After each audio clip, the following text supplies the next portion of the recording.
feel bad here for my Okay. colleague and friend Nate Lundy, because we have Yes. to talk about something that I know what he feels about, and I'm going to try Yes. to talk him off the ledge. Okay. Who are we talking about? The Denver Broncos offensive line has been extremely good. Second in pass blocking via Pro Football Focus. You can look at any metric you like. The Broncos offensive line been very good, especially in the pass. Less so in run blocking, in part because the running game hasn't been that good too. And if the running game isn't good, you're not getting obviously good reports. Chicken or the egg. Right. Garett Bolles is a free agent after this season. Bye, Garett. Left tackle. Bye, Garett. Garett Bolles is the highest paid player on the Denver Broncos. Bye, Garett. $20 million salary cap. He's a free agent after this season. Bye. Okay. You, Nate, and probably most Broncos fans are thinking the exact same thing, like, whatever, you can do better. But here's the question. Can you? Yes. According to Pro Football Focus, among all offensive linemen in pass blocking, he's number 3. Guard, tackle, center, you name it. Okay. Number 3. Okay. If you're talking about overall in among offensive linemen, regardless of position, he's ranked 16th, including run blocking, pass blocking, all of it. Okay. Are you still convinced? Yes. Now, Garett Bolles, remember, everyone, he's not young because he started late. He'll turn 30 before next season. No, he won't. He will turn 33. Pardon me. Before next season. Thank you. Thank you. So he is an older player. The only older player coming out of free agency, I got that crossed up, is Tyron Smith of the New York Jets. So you're talking about making sure we're on the same page. You're right. And as a result, can you really do better? Because okay. I will say this, and we've talked about this before. The Broncos so far with Mike McGlinchey and Ben Powers, the year they came in, spent the most money in free agency on the offensive line. Free agency in an offensive line is usually not a good fix, and there's a very obvious reason. It's really hard to find good offensive linemen, and when you do, they just get paid. They almost never hit free agency. Why would you let them hit free agency? Even Garett Bolles, who at the time he got his latest deal that's finishing up right now, at that point, even the Broncos and Broncos fans were like, well, we don't know if he's all that good, but he's better than what we've had, and we might as well just sign him. That's what happens. So if you want to go shopping in free agency, so far it's been okay for McGlinchey and Powers. Usually you get the Jared Vells here, Juwan James, those kind of guys are the ones I'm trying to think of the carousel of right tackles the Broncos went through year after year. That's usually what you're walking away from. So you probably don't solve it at free agency. Out of free agents to be at left tackle, you have Cam Robinson of Minnesota, who, by the way, spoiler alert, won't be going anywhere because they're just going to pay him to make sure they take care of coming off of a serious injury, J.J. McCarthy, next year. So Cam Robinson, like Garett Bolles, is scheduled to be a free agent. I can tell you right now, he's not leaving Minnesota. The next available one is Ronnie Stanley of Baltimore. Any reason to believe that if Baltimore likes him at all, he's going anywhere? Probably not. And then where I got confused in age, Tyron Smith of the Jets, who's slightly older than Garett Bolles, also at 33 years old. You're not going to get Robinson. You probably won't get Stanley. And there's no reason to go get Tyron Smith over Garett Bolles. That means, Nate, that whatever the first overall pick the Broncos have is, wherever it is, and right now, I think it would sit at 20. You better pick a tackle. Because unlike quarterbacks, where sometimes the vast majority of quarterbacks you get in the first round and second round. You can go look around it and look at the Tom Brady's of the world. I get it. The Trevor Simeons of the world winning this award 8 years ago.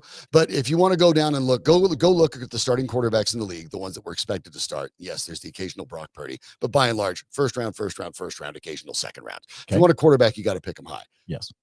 That looks like nothing compared to starting tackles, especially left tackles around the league. You want them, you not only pick them in the first round, you better pick them close to the top 10.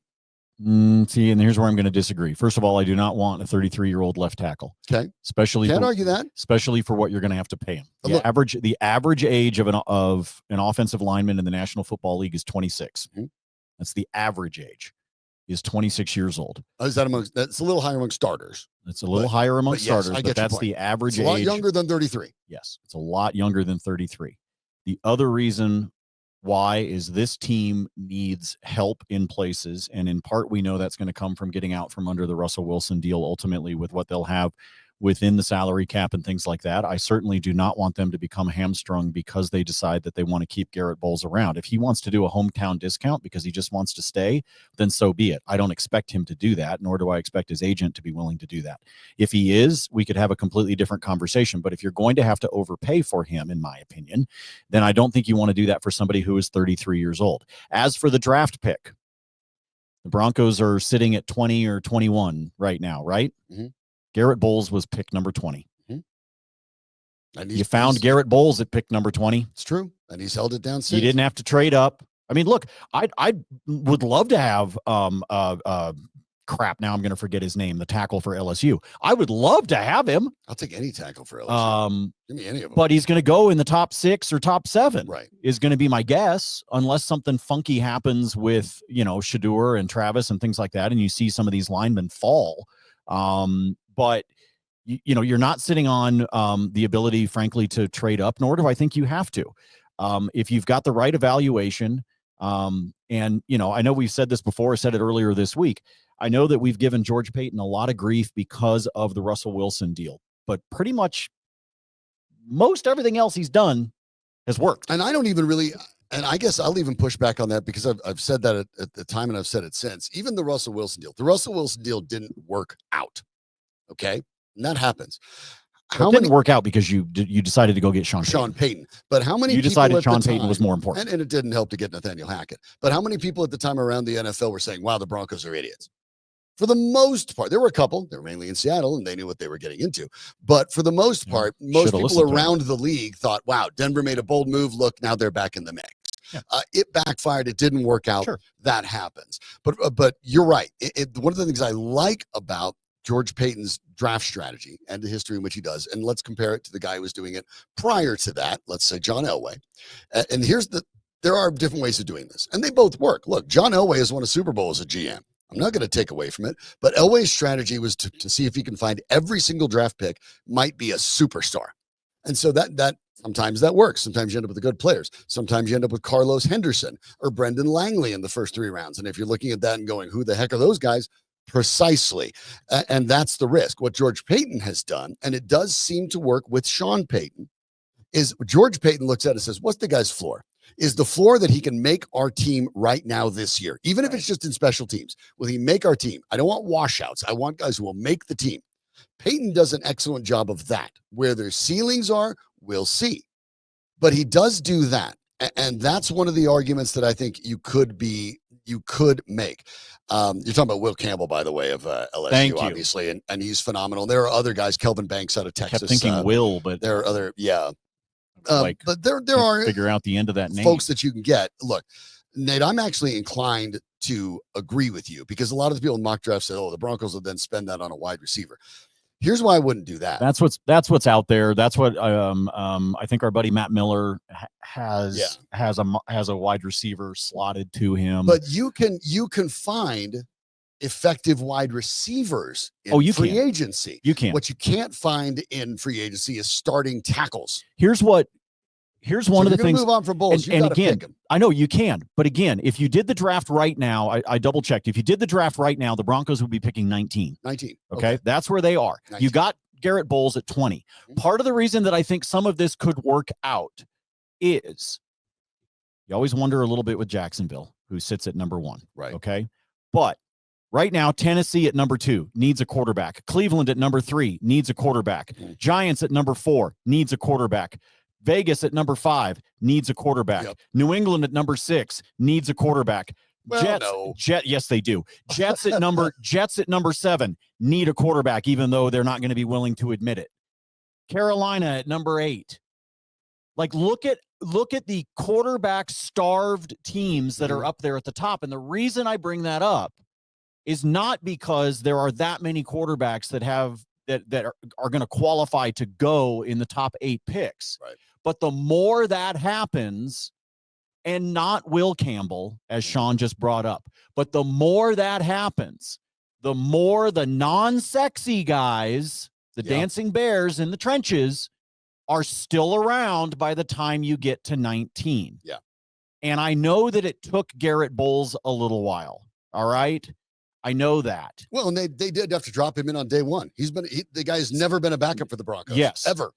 So I think when I look at this and I say, do I believe they could find somebody? Yeah, actually I do.